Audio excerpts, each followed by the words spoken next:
Bueno, voy a seguir comentando cosas sobre esta novela de Abraham Stoker, Drácula.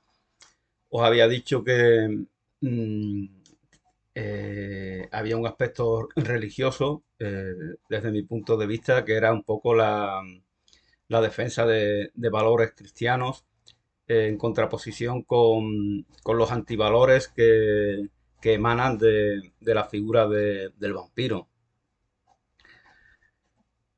El vampiro es un ser desalmado, nunca mejor dicho, y como tal, pues se manifiesta en sus relaciones.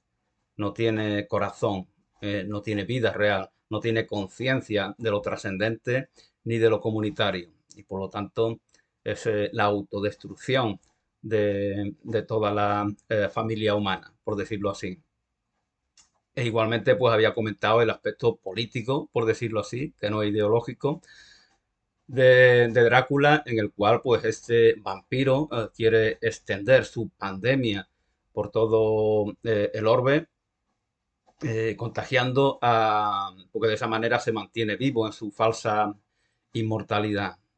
Necesita de la energía de los humanos y contagiarlo, por lo tanto, convertirlos en futuros no muertos, que ese es el título que iba a dar Bram Stoker al principio, hasta que se le ocurre lo de Drácula, es como una idea que, como cuenta su descendiente, Draker Stoker, o como se llame, o como se pronuncie, eh, fue algo luminoso, ¿no? Cuando descubre esa palabra Drácula, y es que realmente es una palabra que impacta.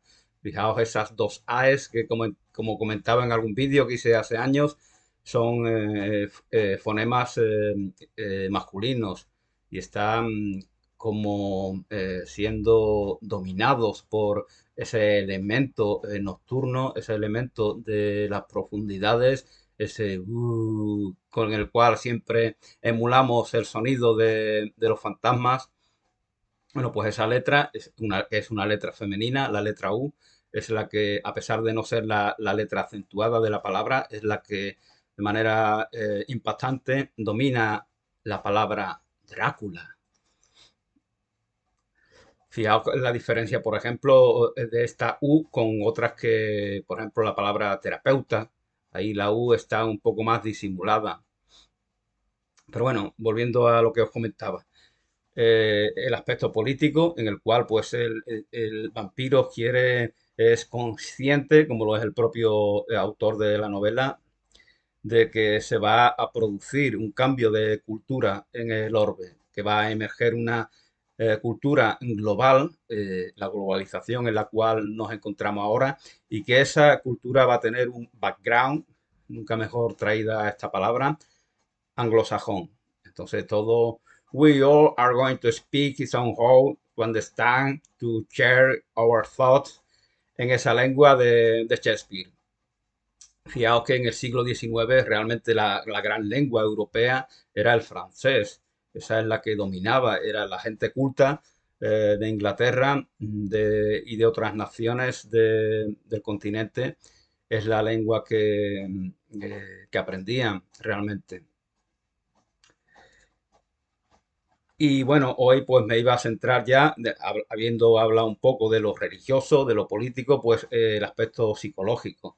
El aspecto psicológico, ¿no? Que se refiere a cómo esos elementos que son esos protagonistas de la novela, que son la niebla, el mar, la tempestad, el castillo, la noche, la montaña, los insectos, la sangre, los lobos, Irlanda, Rumanía, la locura, está en el personaje que creo que se llama Renfield, la represión, porque todo esto, la percepción, la concepción negativa que de esto tenemos es consecuencia de esa represión de la sombra, que diría Jung, que no queremos reconocer. Y por lo tanto, al no reconocer algo que siempre va a estar ahí, pues esto se manifiesta de la manera más grotesca, de la manera más agresiva, de la manera más violenta. Y Drácula es un símbolo de esta consecuencia negativa. De ahí la importancia de que reconozcamos estos aspectos de los ínferos del alma, como diría María Zambrano, la filósofa andaluza. Bueno, pues voy a empezar hablando. Antes que nada, pues voy a leeros algunos fragmentos de esta autobiografía, Alianza 100. Pocas figuras han alcanzado en la historia de la cultura occidental la fama y la autoridad logradas por Charles Robert Darwin.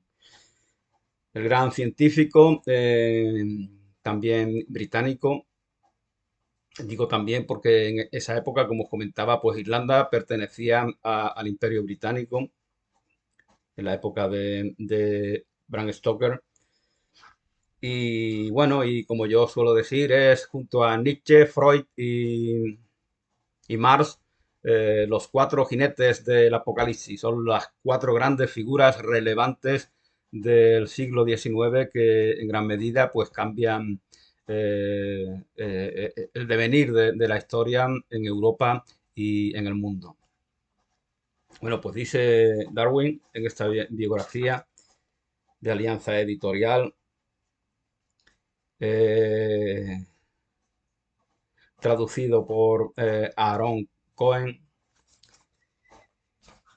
porque Darwin empezó dedicándose a la entomología, creo que es así como se llama, esa afición por conocer los insectos, estudiarlos. Pero durante el tiempo que pasé en Cambridge no me dediqué a ninguna actividad con tanta ilusión, ni ninguna me produjo tanto placer como la de coleccionar escarabajos. Lo hacía por la mera pasión de coleccionar, ya que no los disecaba y raramente comparaba sus caracteres externos con las descripciones de los libros, aunque de todos modos los clasificaba.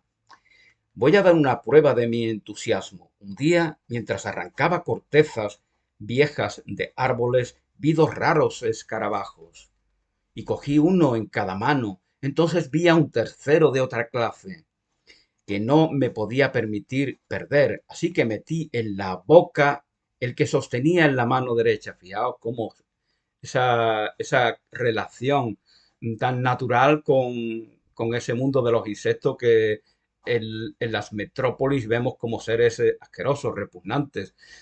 Darwin, que procede de una zona rural, paradójicamente, de hecho, cuando vive durante años en Londres, está casi siempre enfermo y por eso retorna a su ambiente rural y ahí pues sobrelleva esos problemas de salud mucho mejor. En el campo, en la naturaleza, se vive mucho mejor que en la metrópoli, en la cual pues aparecen todo tipo de enfermedades, sobre todo mentales, aunque las que las padecen los que los padecen no suelen ser conscientes de ello. Entonces, como os comentaba, dice Darwin que se metió en la boca el que sostenía en la mano derecha. Pero ¡ay! Expulsó un fluido intensamente ácido que me quemó la lengua, por lo que me vi forzado a escupirlo, perdiendo este escarabajo y también el tercero. Cuento esta historia porque yo, por ejemplo, cuando niño, recuerdo perfectamente, siendo muy pequeñito, estando en un jardín lleno de vegetación, de plantas, de flores, de árboles, y estaba yo sentadito con mis 3, 4 o 5 añitos, lo que fuera. Entonces me di cuenta de que todo estaba lleno de insectos. Entonces huí espantado, como si estuviera como si tuvieran ante mí a monstruos, asesinos.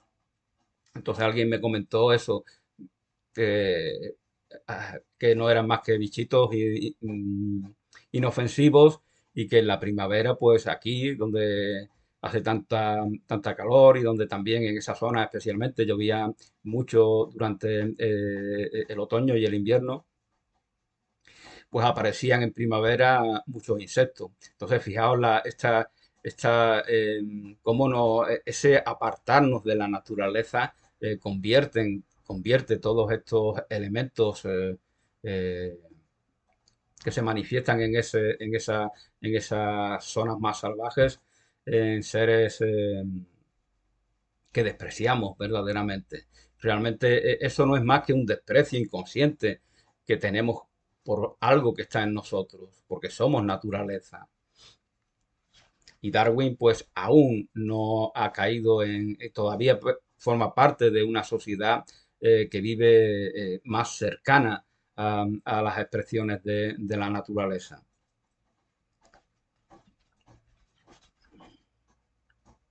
Y el otro fragmento que quería leeros era este que dice, he dicho que en un aspecto de mi mente, esto ya es, está hablando, refiriéndose a cuando ya es mayor, anciano, en algún aspecto de mi mente he cambiado durante los últimos 20 o 30 años, hasta la edad de 30 o algo más. Muchos tipos de poesía, tales como las obras de Milton, John Milton, El Paraíso Perdido era el libro preferido fijaos que se trata de un libro religioso, un libro épico, en tono épico, pero que trata de un tema espiritual muy profundo, El Paraíso Perdido de John Milton. Hasta esa edad solía leer obras como las de Milton, Gray, Byron, Lord Byron, Wordsworth, Coleridge y Shelley, y que me procuraban un gran placer, e incluso cuando colegial me deleitaba intensamente con la lectura de Shakespeare, especialmente las obras históricas. También he dicho que antaño la pintura me gustaba bastante y la música muchísimo, le gustaba mucho la pintura. Pero desde hace muchos años no tengo paciencia para leer una línea de poesía. Ha abandonado la poesía, su obsesión, su fijación, que tiene un sentido, que tiene un propósito, que tiene un porqué y que tal vez sea razonable que se comporte así. Le ha hecho abandonar la música, el arte, la poesía, la creación artística. Y esto recuerda un poco lo que cuenta Nietzsche le acontecía a Sócrates cuando por las noches algún espíritu, tal vez alguna musa, le susurraba al oído, dedícate a la música, Sócrates, dedícate a la música. Pero él no hacía caso. Y al final pues acabó tragando la cicuta. Y según Nietzsche pues esta cicuta nos está contaminando a todos porque el filósofo alemán pues no tenía en gran estima el pensamiento del maestro de Platón. Bueno, pues continúa Darwin. También he dicho que antaño la pintura me gustaba como la música, pero desde hace mucho no tengo paciencia para leer una línea de poesía. Poco tiempo atrás he intentado leer a Shakespeare. A mí también me pasa. Yo recuerdo cómo disfrutaba de adolescente leyendo cosas, ¿no? Por ejemplo, las novelas de Michael Ende, ese Momo, esa Momo, donde aparece Beppo el barrendero, que es un artista y tiene una mentalidad de artista, al contrario que Darwin, al contrario que Sócrates, al contrario que, por ejemplo, no sé, Rousseau, que ataca el arte, quiere desterrar el arte de nuestras sociedades, lo mismo que Platón presuntamente quería desterrar la poesía, porque no han comprendido lo que verdaderamente son. ¿Qué decía Proudhon? El arte es femenino, la noche es femenino, la risa es femenino, la infancia es femenino, la alegría es femenina, las tinieblas son femeninas, los sombríos, los ínferos del alma, todo eso está en relación con aspectos femeninos de la naturaleza humana presentes tanto en mujeres como en hombres. Y eso en el imperio del sol, de la visión, del gran hermano que nos ve, del vídeo, hemos desterrado el otro sentido importante que es el de la audición. Aquí el sentido como se dice, sentido es sentimiento, pero también es escucha, como se dice en el argot andaluz. Me está quitando la tapaera que tiene el sentido, como dice alguna copla.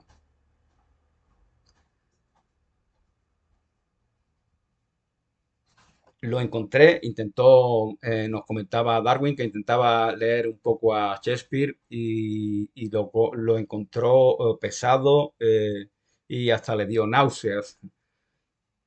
Se ve su mentalidad, su mente, su cerebro se ha vuelto analítico en los aspectos masculinos, han impuesto su dictadura y por lo tanto los otros aspectos que tienen que ver con el sentimiento, con la empatía, que tienen que ver con el arte, que tienen que ver con la poesía, con la música, con el sonido de la audición, con el sentido de la audición, todo eso pasado a un segundo plano o incluso en gran medida ha desaparecido. Por lo tanto, siente repugnancia. Vemos a hombres que son extremadamente rígidos, ¿no? Como sienten aversión por expresiones de temas sentimentales, ¿no? Esto está en relación con ello. Darwin le ocurre lo mismo, aunque sea a un nivel mucho más eh, sutil, evidentemente, porque es un gran científico. También he perdido prácticamente mi afición por la pintura o la música. Por lo general, la música, en lugar de distraerme, me hace pensar demasiado activamente en aquello en lo que he estado trabajando. Bueno, comentaba alguien, hay gente que tiene aversión por la música. Escuchando algunas canciones de reggaetón es comprensible, pero no me refiero a eso, me refiero a esa música que toca el sentimiento, que toca el corazón. Esas obras, da igual que sea Mozart, Beethoven, Falla o que sean los Beatles o que sea Michael Jackson en una melodía que realmente veamos que tenga, que llegue hasta la fibra sensible. Eh, Hay personas que, por ejemplo, no pueden escuchar música leyendo, aunque sea una música, una melodía flojita, se molesta. Aquí lo vemos en los vídeos. ¿Por qué no quita la música en tu vídeo? Y la música está muy flojita, apenas se escucha, pero a ellos les molesta, quieren ver nada más. Sean inconscientemente, nos vamos. Por eso cerrar los ojos. ¿Qué hacen los que se aman cuando se besan? Pues cierran los ojos. ¿Qué hacen los que meditan? Pues cierran los ojos. ¿Por qué? Pues son conscientes de que en gran medida quieren recuperar el valor de ese sentido de la audición que ha sido desechado en parte y todo lo que él simboliza. Simboliza la recesión de la música. La música que emana, decía la citada María Zambrano, de los ínferos del alma, de las profundidades del infierno. La música viene del infierno, pero no del infierno cristiano, donde se quema la gente presuntamente para toda la eternidad, sino de esos aspectos ocultos, de esa sombra junguiana que no siempre queremos reconocer. Conservo un cierto gusto por los bellos paisajes, pero no me causan el exquisito deleite de antaño. Esa discusión antigua, ¿no? El arte recrea la naturaleza, emula la naturaleza. Independientemente de cuál sea la respuesta, el arte y la naturaleza están en relación porque también los animales nos demuestran que son artistas, que son hábiles, que son ingeniosos y en la naturaleza pues vemos expresiones de belleza artística que no ha sido forjada por la mano humana. Como decía alguien, eh, el gran artista, el gran poeta es el mismísimo creador. Por otra parte, durante años las novelas, que son obras de la imaginación, aunque no de muy escasa categoría, han sido para mí un maravilloso descanso y placer. Ya es que como muchos que ven series o que ven programas y de donde se mueve mucho la gente y dice muchas tonterías y finge que disputa. Es curioso, ¿no? Como personas a veces muy que tienen un nivel cultural alto, se relajan viendo estos subproductos, esta subcultura de perfil bajo, cómo pueden, porque realmente ya no, a pesar de su cultura, no se ven como creadores de grandes cosas y por lo tanto aquello que es sutil, aquello que es profundo, aquello que nos eleva es desechado en sus horas de ocio. La ociosidad, decía San Agustín, es la madre de todos los vicios. Me han leído en voz alta un número sorprendente de novelas y me gustan todas si son medianamente buenas y no terminan mal. Le gustan las novelas que no terminen mal, como las de Jane Austen, por ejemplo, ¿no? Siempre critican a Jane Austen que sus novelas tienen un final muy rosa, muy feliz, pero bueno, las novelas de Julio Verne también son iguales, ¿no? Y incluso las de Dickens, a pesar de las tragedias, generalmente pues tienen un final que nos resulta reconfortante. Me gustan todas si son medianamente buenas y no terminan mal. Contra estas debían promulgarse una ley. Dice que se promulgue una ley contra las novelas que terminen mal. Pero esto en parte, ¿qué es mal? ¿Qué es terminar mal? Mm, Eso puede ser un juicio, verdaderamente. Pues la vida, como decían nuestros mayores, lo mismo de hombres es ganar que perder. Y por lo tanto, si las cosas no salen bien, pues la misma dignidad seguimos teniendo, porque no siempre se puede conseguir los objetivos que nos hemos marcado. Para mi gusto, una novela no es de primera categoría a menos que contenga una persona que lo conquiste a uno por completo.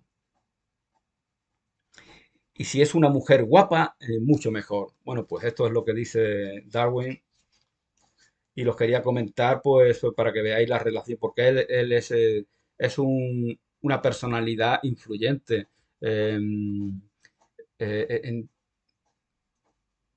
los años que van a venir, especialmente las personas en las élites culturales e intelectuales, como también lo ha sido la sombra de Nietzsche, es alargada, que dije yo en algún poema, y además de Nietzsche, pues como comentaba Freud y el propio Marx, decía Marx que él no era marxista.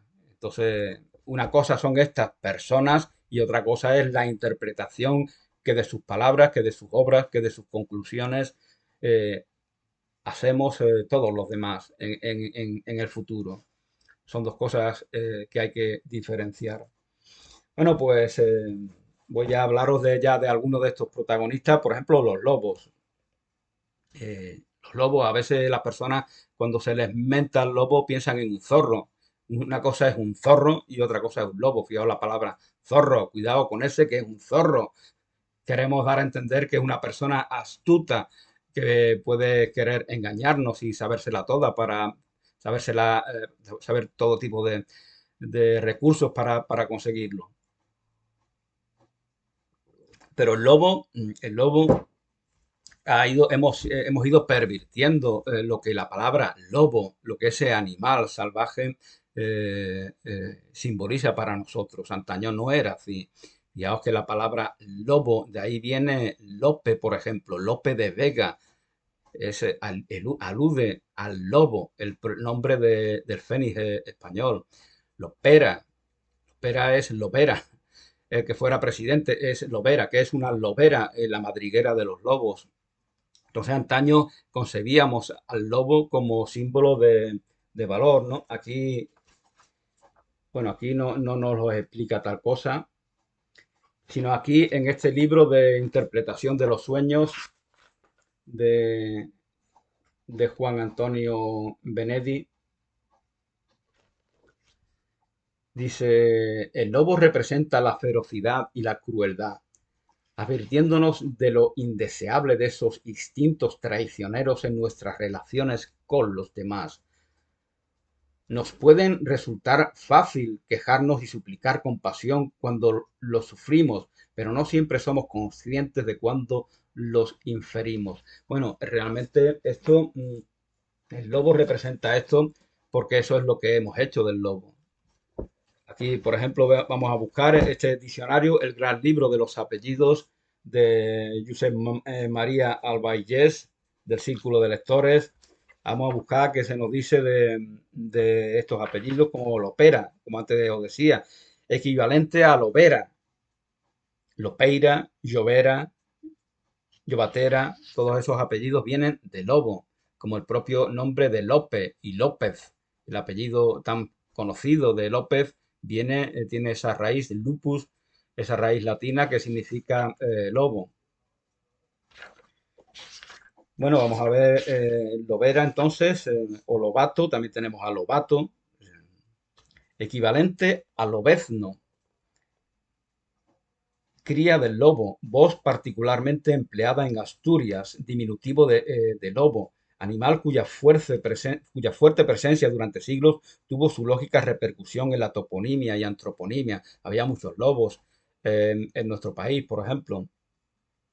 ¿Por qué acabamos con ello? Porque ya lo concebimos como un daño. ¿Por qué? Porque se comen nuestras ovejas. Pero no es que amemos las ovejas y los corderos y las cabras, no es que las amemos, es que las explotamos como negocio. Y el lobo, no, el puñetero lobo, se come las puñeteras ovejas y nos fastidia el negocio. Es cuestión de dinero, es cuestión de egoísmo.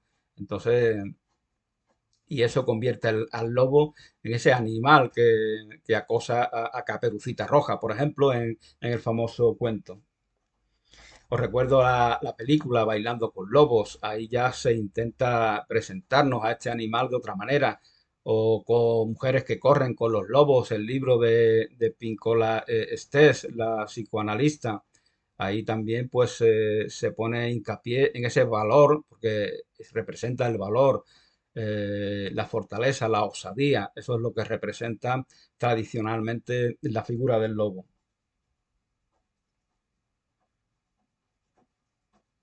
Empleado como apodo para una persona joven o como topónimo. En lenguaje de Germanía, lobatón vale por ladrón de ovejas o de carnero. Bueno, como comentaban, lobo, alusión al animal salvaje, considerado durante siglos como símbolo del valor, por lo que era apodo para guerreros temerarios, de donde el nombre, de donde ahí viene el nombre de lobo o de lope, como comentaba. En el lenguaje de Germanía, que es esa lengua de las personas que se dedican a delinquir de clase baja, digamos, ladrón, lobo significa ladrón. Pero bueno, esta sesión no nos interesa ahora. Y quería comentaros también que, por ejemplo, aquí en España hace algunos años hubo una familia que quiso llamarle a su hijo Lobo y el juez no se lo permitió porque lo vio como si fuera ofensivo. Entonces la familia respondió, ¿por qué no puedo llamar Lobo a mi hijo y sin embargo sí se le puede llamar Paloma a mi hija? ¿Por qué? ¿Por qué? No hay ninguna explicación. Porque el juez, la justicia, la política, digamos, eh, judicial acepta la perversión de ese simbolismo que ha convertido en un asesino, en una figura demoníaca, al lobo en contraposición con lo que antes significaba, una evocación del valor. Entonces no tiene sentido. Fijaos que hay nombres como Urraca, por ejemplo, que hoy en día suenan muy feos, pues sigue siendo un normal, sigue siendo normal. Si quiero poner a mi hija Urraca, puedo ponérselo perfectamente, que el juez no me va a poner impedimento.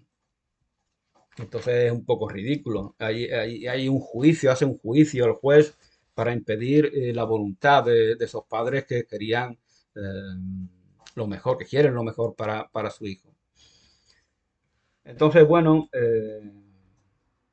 aparte del lobo, pues puedo hablar, por ejemplo, del mar. El mar no aparece mucho en principio, solamente cuando Drácula se traslada, que por cierto pasa por aquí, por el estrecho de Gibraltar, por esas mismas aguas donde hace unos días fallecían decenas de inmigrantes ante la indiferencia de todo el continente europeo, que simplemente lo usa como excusa para sus bajas pasiones, para sus disputas de perfil bajo, ante la indiferencia, como os comentaba, de todos, en contraposición con otros extranjeros que hace un par de meses fallecían en Almería, en ese incendio que se proclamó, incluso en el Mundial se declaró un minuto de silencio en homenaje a estas pobres personas que habían fallecido en ese incendio.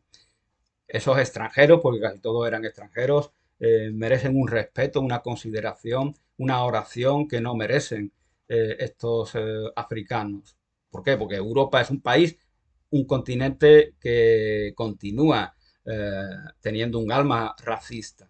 Y eso lo vemos en las decenas de millones que votan partidos racistas hoy en día.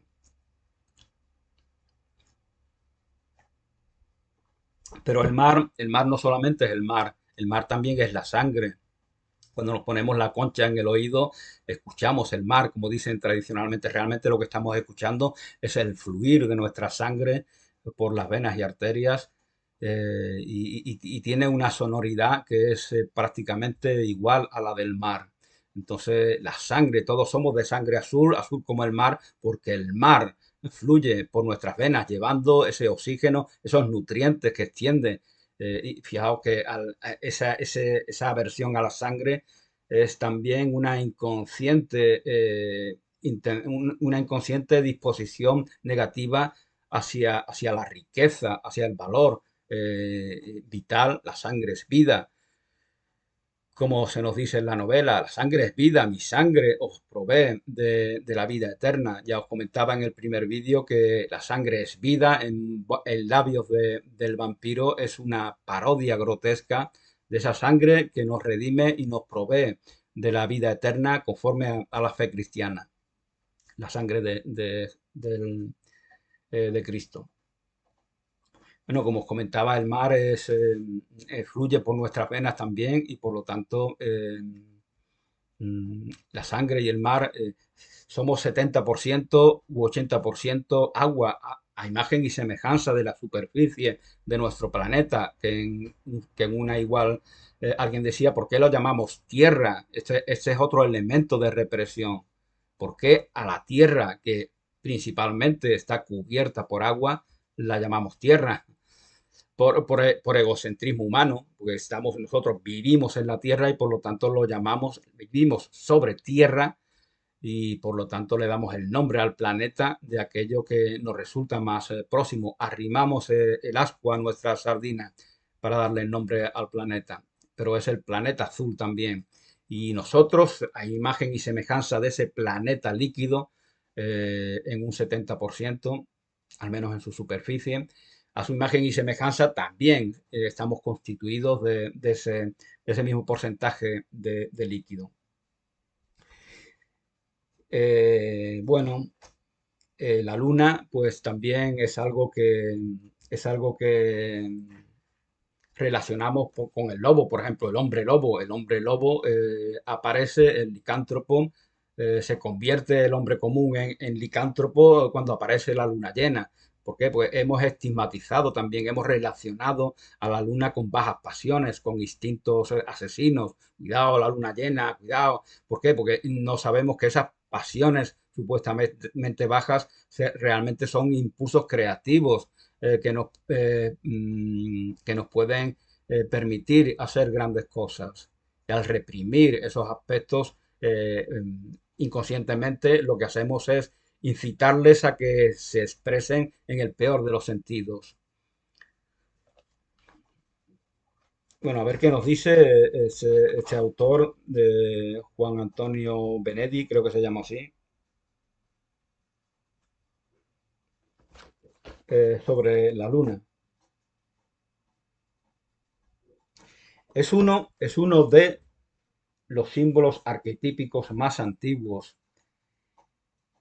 y representa la naturaleza femenina, ya os lo comentaba anteriormente, la U es femenina, la noche es femenina, la alegría es femenina, la infancia es femenina, la sonrisa es femenina, todos esos son aspectos femeninos de la condición humana, que está en todos.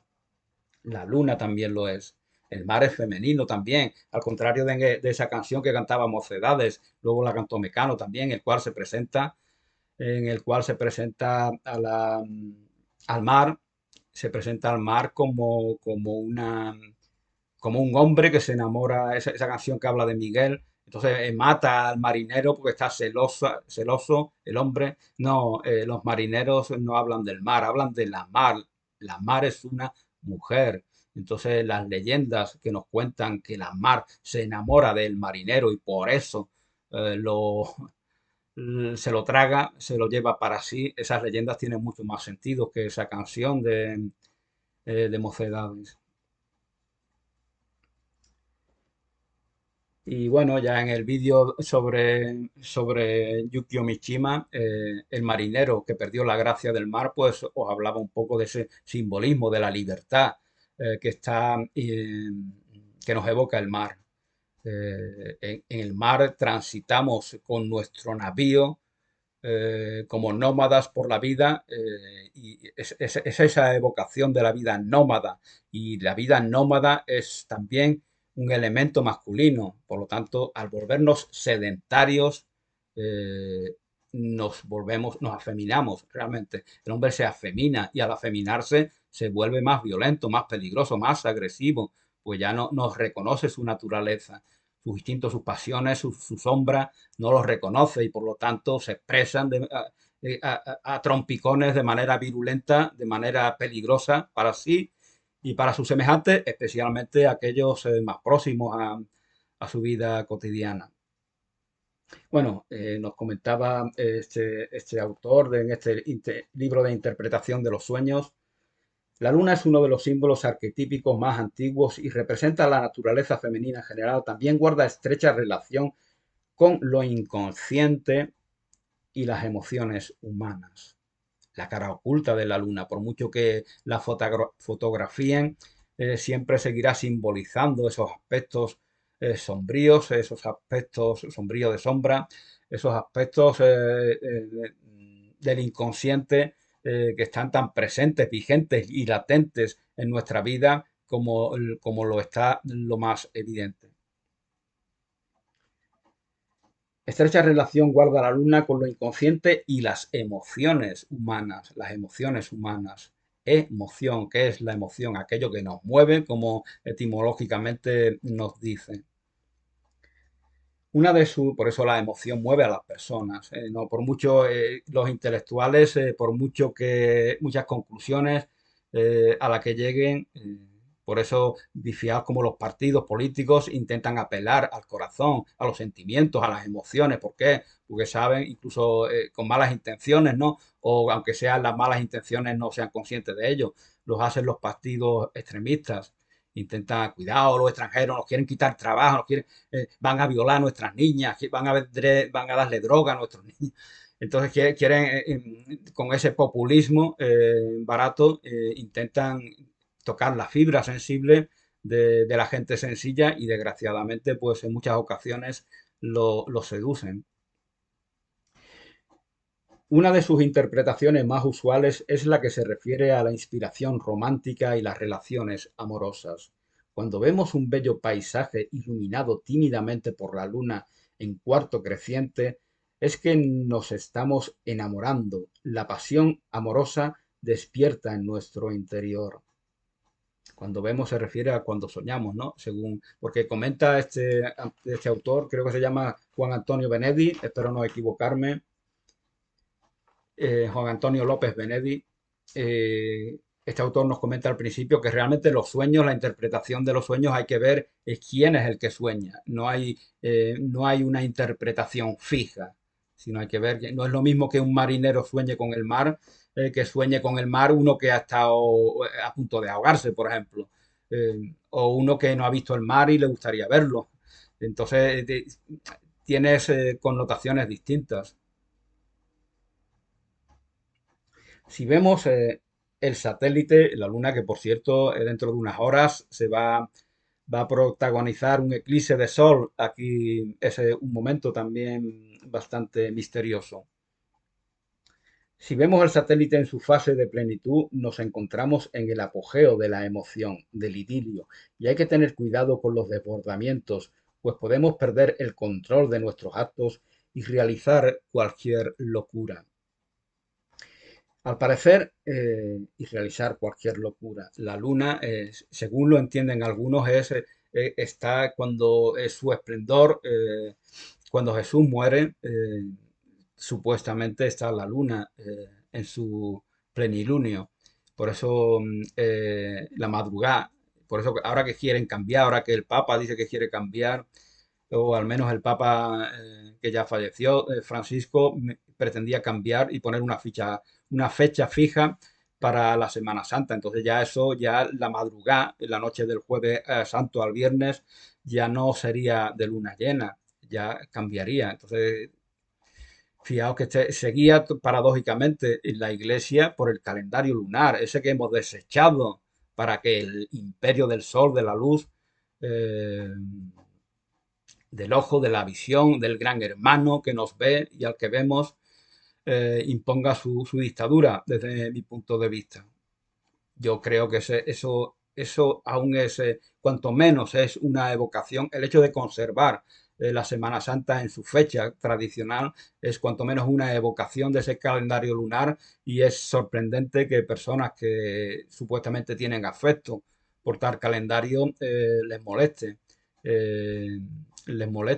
que se siga celebrando la Semana Santa en esas fechas tradicionales.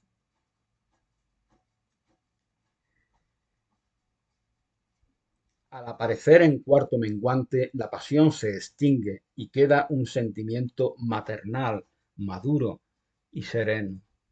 Lo anterior es aplicable igualmente a la inspiración poética. La luna está en relación también con esta creación artística. Y de hecho los escritores románticos abundan en paisajes nocturnos presididos por la luna llena, que a veces toman también la forma de una diosa blanca. Nos cuenta Becker en algunos de sus relatos cómo eh, hay un joven que se enamora de una bella muchacha vestida de blanco que ha visto en el río y al cabo del tiempo pues descubre que no es más que un rayo de luna.